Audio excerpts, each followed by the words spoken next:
오늘 4장의 내용은 조금 긴데 그래도 한번 같이 살펴봅시다. 4장 1절에서 4절까지는 지난번 설교 베드로 설교의 은혜는 또 기침까지 나오는구나. 지난번 베드로 설교의 이제 결과죠, 그죠? 응답이라고 할 수도 있고, 이제 베드로 설교의 응답으로 유대민족들 중에 이제 지도권에 있는 사람들은 다 반대를 하고, 그 다음에 이제 대신에 평민들, 그러니까 이제 보통 시민들은 한 5천 명 정도가, 남자 성인 5천 명 정도가 이제 예수님을 믿는 그런 결과를 가지고 왔습니다. 먼저 이 사두개인들이라고 말하고 있는 이 그룹들은 예수 안에 죽은 자의 부활이 있다고 백성을 가르치고 전함을 싫어한다. 왜냐하면 자기가 예수를 십자가에 못 박혔기 때문이죠. 자기들이 이제 예수가 자기들의 그 정치권에 도전을 한다 이렇게 생각을 해서 죽여버렸을 때에 이제 이후에 이제 예수님이 부활했다고 사는 사람들을 이제 싫어하는 거죠. 그리고 이제 예수님이 부활했다고 할 뿐만 아니라 많은 사람들이 이제 예수님을 따르기 때문에 그것을 싫어하는 그런 사람들입니다. 그렇게 이제 크게 두 부류가 나타나고, 그 다음에 이제 싫어하는 것에서 그치는 것이 아니라, 이제 5절에 보면은 관리들과 장로들과 서기관들이 모여가지고 이제 사도들을 붙잡아가지고 이제 신문을 하게 됩니다. 신문을 하는데 신문의 내용이 뭐냐 하면은 너희가 무슨 권세와 누구의 이름으로 이 일을 행하였느냐. 여기서 이 일이 무엇인지는 이제 우리가 이 문장에서 정확하게 표현하고 있지 않으면 우리는 이제 문맥상 알 수가 있죠. 대체로 이제 이제 베드로가 솔로몬의 행각에서 설교를 하잖아요. 그러니까 거기에서 설교를 하는 것은 어느 정도 공인된 사람이라야만이 거기에서 이제 설교를 한다. 이런 식의 이제 암묵적 룰이 있는 거죠. 구체적으로 그런 어떤 구체화된 룰이 있는 것이 아니라 누구든지 다 설교를 할 수 있습니다. 그런데 관행상 거기에서 이제 랍비라 칭하는 사람이나 아니면은 좀 그런 어떤 공인되거나 좀 이런 사람들이 이제 주로 설교를 하고 모임을 회집하고 그러는데, 이 베드로라는 시골 촌뜨기가 이제 설교를 자주 하니까 거기에 대해서 이제 질문하는 거예요. 그러니까 이제 그 사람들 싫어해가지고 붙잡긴 붙잡았는데 딱히 제목이 있는 것도 아니고 잘못한 것도 없잖아요. 그래서 어떻게 터집 잡을 게 없는 거예요. 그래서 겨우 터집 잡았는 게 솔로몬 행각에서 왜 설교하느냐 이건 거예요. 이제 무슨 권세가 누구의 이름으로 하는 것이 그거예요. 어떤 공인된 학위가 있느냐, 그 다음에 어떤 허락을 받은 게 있느냐, 그런 식으로 이제 질문합니다. 근데 실제로는 엄밀하게 따지면 솔로몬 행각에서 설교하는 것에 대해서 누구한테 허락을 받거나 그럴 필요는 없는 거거든요. 그럼에도 불구하고 이제 관행상 이제 어떤 그러니까 이제 이렇게 질문을 하는 겁니다. 그러니까 굉장히 제목이 굉장히 어설픈 거죠. 아주 어설픈 거죠. 죄도 아닌 그런 것들인데 그걸 갖다 그냥 겨우 이제 터집을 잡으려고 지어낸 거란 말이죠. 그래도 이제 베드로가 이제 대답을 할 때에는 이렇게 대답을 합니다. 여기서 이제 이 일을 누구의 이름으로 이 일을 행하냐 하니 이 일이 베드로가 받을 때에는 이렇게 받은 거죠. 병자에게, 그러니까 성전 미문에 앉아있던 안전뱅이를 이렇게 세운 안전뱅이인 그 병자에게 행한 착한 일에 대하여 어떻게 구원을 받았느냐고 오늘 우리에게 질문한다면, 그러니까 더 구체적으로 대답을 하는 거죠. 질문할 때에는 굉장히 어설프게 질문하잖아요. 이 일을 행했느냐, 누구에게서 이 일을 행했느냐 하는데 대답은 더 구체적으로 합니다. 더 구체적으로 이 일에 대해서 이 일이 뭐냐 하면은 병자를 낫게 한 거, 이제는 구원을 받았느냐고 얘기를 하죠. 구원을 받은 것에 대해서 질문한다면, 그러니까 질문을 더 구체화시키면서 대답을 하죠. 이제 그 뭉텅거리는 어떤 어설픈 질문을 더 구체화시켜서 대답을 해줍니다. 그러면서 10절에 너희와 모든 이스라엘 백성들 알라 너희가 십자가에 못 박고 하나님이 죽은 자 가운데서 살리신 나사렛 예수 그리스도 이름으로 이 사람이 건강하게 됩니다. 그러니까 여기서도 이제 예수님을 앞세웁니다. 예수님의 이름으로 너희 앞에 이 사람이 건강하게 되었다. 대답을 잘했죠. 질문이 누구의 이름으로 이 일을 행하냐고 하니까 예수님의 이름으로 이 일을 행했다. 이렇게 대답을 하는 거죠. 그리고 이제 예수님에 대해서 계속 이야기를 하죠. 너희 건축자들의 버린 돌로서 진모퉁이의 머리돌이 되었다. 12절에 다른 이로서는 구원을 받을 수 없나니 천하 사람 중에 구원을 받을 만한 다른 이름을 우리에게 주신 일이 없습니다. 베드로의 그 대답이 바로 예수님이 이 일을 행하셨고 또 예수님이 바로 메시아다라는 것까지 복음까지 같이 전파를 합니다. 자, 이렇게 대답을 했을 때에 그 사두개인들의 반응은 굉장히 놀랍다는 거죠. 왜냐하면 베드로가 그냥 시골 촌뜨기인 줄 알았는데 굉장히 배운 티가 나는 거죠. 배운 티가 나도록 이렇게 딱 부러지게 대답을 하니까는 깜짝 놀라는 거죠. 그리고는 이제 정회를 하고 뒤에 가서 이제 재판관들끼리 회의를 합니다. 재판관들 회의를 하는데 뭐 방법이 없는 거죠. 방법이 없으니까 제목이 없으니까 그냥 훈방만 하는 거죠. 훈방을 하는데 어떻게 훈방했냐 하면은 17절에 예수 이름으로 아무에게도 말하지 말게 하자 하고 그렇게 이제 하고 훈방을 합니다. 근데 이제 19절에 베드로는 하나님 앞에서 너희 말을 듣는 것이 하나님의 말씀 듣는가 옳은가 판단하라. 그러니까 그렇게 훈방하는 것을 듣지 않겠다 이거죠. 그 훈방을 듣지 않고 그냥 우리는 우리의 할 일대로 예수를 전파하겠다 그렇게 하고 나옵니다. 그런데도 불구하고 관리들이 어떻게 방법이 없는 거예요. 이 사람들을 벌할 방법이 없는 거예요. 제목을 못 따니까. 그래서 그냥 할 수 없이 보내는 거예요. 그 제목을 못 따는 그 중에 하나가 또 이 22절에 이 표적으로 병난 사람은 40여세나 되었더라. 이 40세 넘었다 하는 말이 무슨 말이냐 하면은 정인으로서 완벽한 조건을 갖춘 사람이라는 거예요. 그러니까 40세 미만이면은 조금 어설픈 정인이다 이렇게 봅니다. 완벽한 성인은 아닌 거죠. 40세가 넘으면은 자기의 어떤 정언자로서 완벽한 그 조건을 갖추게 된 거죠. 그래서 이제 병난 사람이 40여세나 되었다 이렇게 이제 얘기를 하는 겁니다. 자, 그렇게 해서 이제 베드로가 처음에 이제 성전 미문에서 병자를 고치고 솔로몬 행각에서 설교를 한 그 후에 이제 후속 사건들이 22절까지 그렇게 나옵니다. 비록 박해가 있었지만은 그 박해를 이겨냈다라는 것이 이제 결론이죠. 그렇게 하고 이제 그 다음에 이제 사도들이 이제 그 동료에게 가서 이제 그 반응들이 나타나는 겁니다. 그 동료에 가서 이제 하나님을 찬양을 합니다. 하나님을 찬양을 하고, 그 다음에, 하나님을 찬양하는 내용들을 보고 이제 보면은, 더욱더 열심히 예수님을 전파하겠다 하는, 그런 어떤 전파하게 해달라 하는 그런 기도의 내용들이 나옵니다. 그러니까 이제 원수를 갚게 해달라 이런 내용이 아니죠. 예.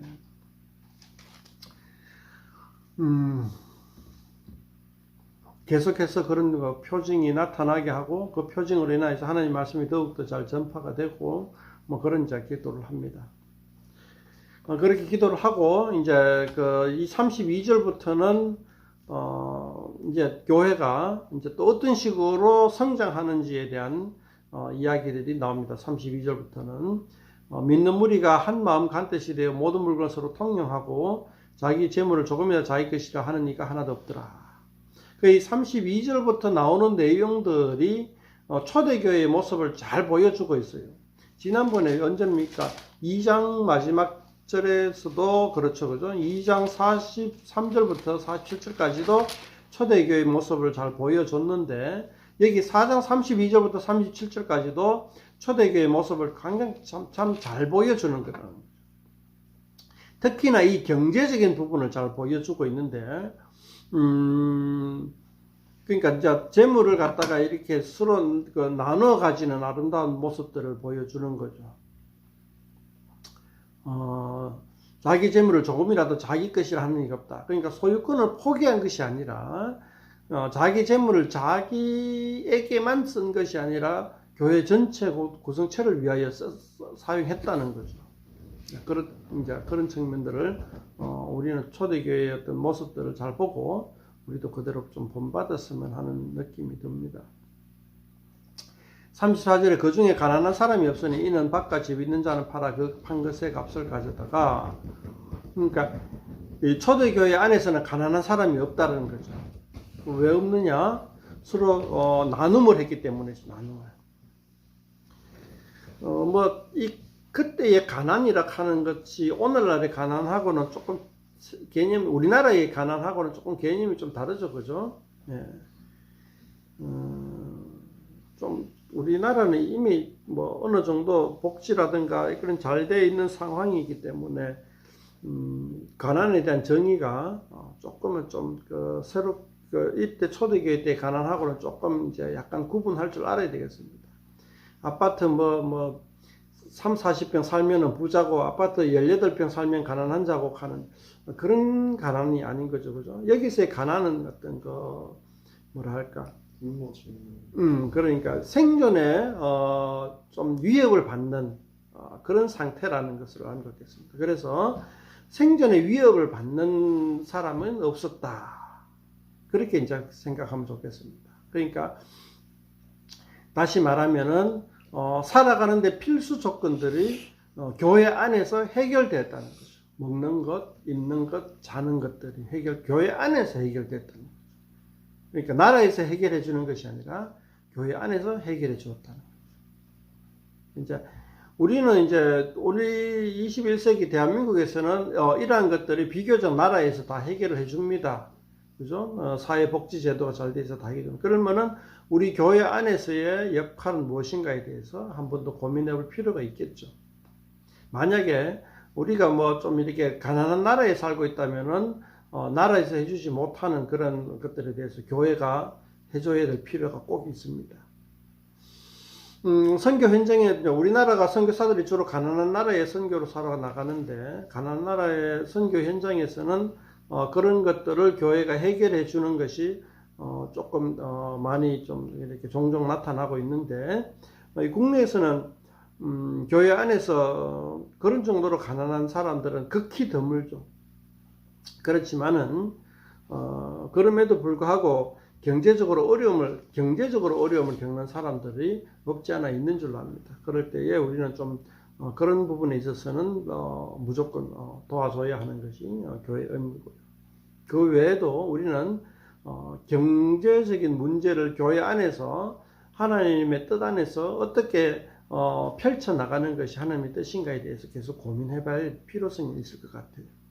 우리 교회는 이제 11조를 가지고 교회 안에는 가난한 사람이 없으니까 교회 밖으로 구제를 많이 하고 있고, 또 너무 교회 밖으로만 쓰면 좀 그러니까 교회 안에서는 병원비를 갖다가 실비로 보전해 주자라는 것으로 우리는 이제 11조를 쓰고 있습니다만은 그런 식으로 교회 안에서 경제적인 나눔을 어떻게 해결할 것인가에 대해서는 지속적으로 고민을 해 봐야 될 것입니다. 물론 경제적인 소비도 문제지만은 경제적인 수입 부분, 그러니까 어떤 식으로 우리가 돈을 벌어야 될 것인가에 대해서도 고민을 많이 해봐야 되죠. 그러니까 이 32절에서 37절 사이에서도 이 경제적인 부분의 초대교회의 모습들을 바라볼 수가 있는데 그만큼 경제적인 부분이 초대교회 안에서 큰 비중을 차지했다는 겁니다. 이제 한쪽의 문제가 아니라 굉장히 중요한 문제였다는 거죠.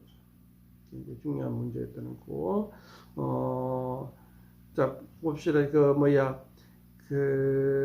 34절에 그 중에 가는 사람들이 없으니 이는 밭과 집 있는 자는 팔아 그 판 것의 값을 가져다가 밭과 집 있는 카는데 우리나라는 뭐 단수 복수 크게 신경 안 쓰니까 이래 적어놨는데 헬라어 원문이나 영어 번역들을 보면은 밭들과 집들이 있는 자는 그러니까 복수를 해놨어요. 우리나라도 집이 여러 채 있으면 어떻게 되죠? 예, 이거는 사회적으로 별로 좋은 건 아니다 해가 세금을 왕창 물리죠, 그죠? 마찬가지입니다. 초대교회에서도 밭들과 집들이 이제 있으면은 굉장히 부유할 뿐만 아니라 과하다 이렇게 해야 되죠, 그죠? 우리나라가 집을 여러 채 가지고 있는 사람들처럼 집 투기를 하는 사람처럼 밭들과 집들이 있는 사람은 조금 과한 상태인 거죠. 그러니까 개인이 가지고 있기에는 굉장히 남아도는, 그러니까 욕심이 있는 어떤 그런 상태인 거죠. 그래서 이제 그런 사람들은 이제 예수 앞에서 이제 회개를 하고 있으니까 그것을 이제 자기한테 이제 굳이 필요 없는 것들은 팔아가지고 그 판 것을 가지고 교회에서 구제하는데 사용했다. 그러니까 우리의 그 수입을 갖다가 이제 그 수입한 구조를 갖다가 건전하게 하는 것을 이 34절에서 살짝 엿볼 수가 있는 거죠. 우리도 집을 굳이 많이 가지고 있으면은 좀 우리가 그 주택 임대업이라 하는 그런 좀 더 건전한 측면에서 또 하고 있으면 또 모르지만은 주택 투기를 하려고 일부러 집을 갖다가 여러 채 사는 거 이런 거는 좀 삼가하면 좋지 않을까. 그걸 나아가서 그걸 이제 조금 더 체계적으로 우리가 교회 안에서 권면하면 좋겠다는 겁니다. 그러니까 땅도 여기도 밭들 하지만 우리는 이제 요즘 와서는 땅을 비업무용 땅도 많이 사놓잖아요. 부동산 투기용으로. 비업무용 땅은 굳이 가지고 있을 필요가 있느냐, 이렇게 한번 우리는 생각을 해볼 필요가 있다는 거죠. 기업들에서는 비업무용 땅을 일부러 많이 가지잖아요. 그러니까 기업 활동을 통해서 기업이 성장해 가는 것이 아니라 비업무용 땅에 대한 토지 가치 상승 그걸 갖다가 노리고 하는 거예요. 그러니까 전혀 사회에 도움이 되지 않고 사회에 해만 끼치는 작용을 하는 거죠, 기업들이. 그런 것에 대해서는 나라에서 제재를 가하고 세금을 많이 물리잖아요. 마찬가지로 교회 안에서도 그런 역할들이 자발적으로 일어났다는 겁니다.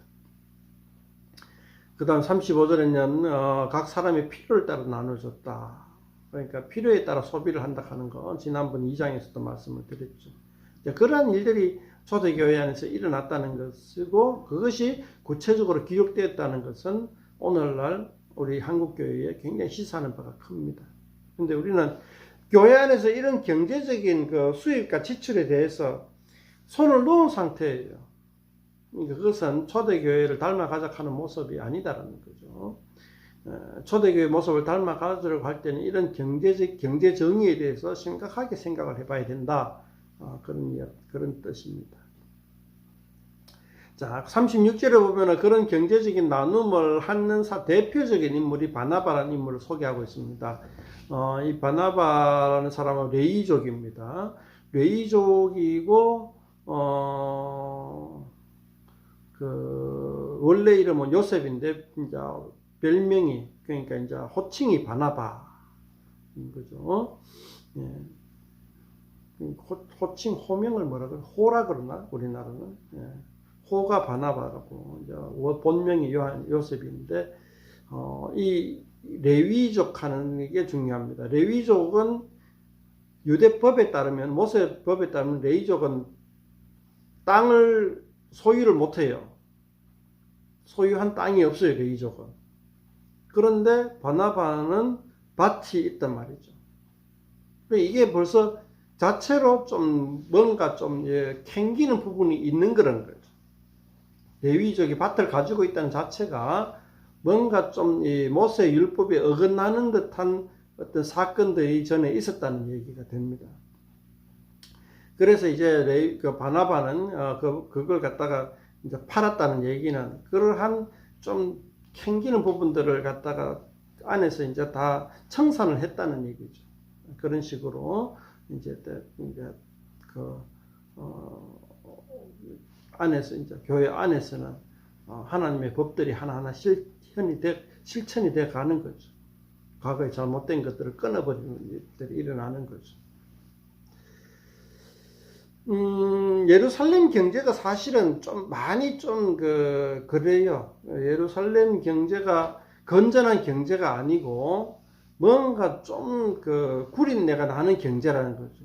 지하 경제는 아니고 모세 율법에 좀 많이 위반되는 그런 경제. 그러니까 건전한 노동을 통해서 수입이 창출되는 구조가 아니고 성전 중심에서 조금 약간 이제 사기 비슷한 행위로 인해 가지고 경제 활동이 일어나는 거란 말이죠.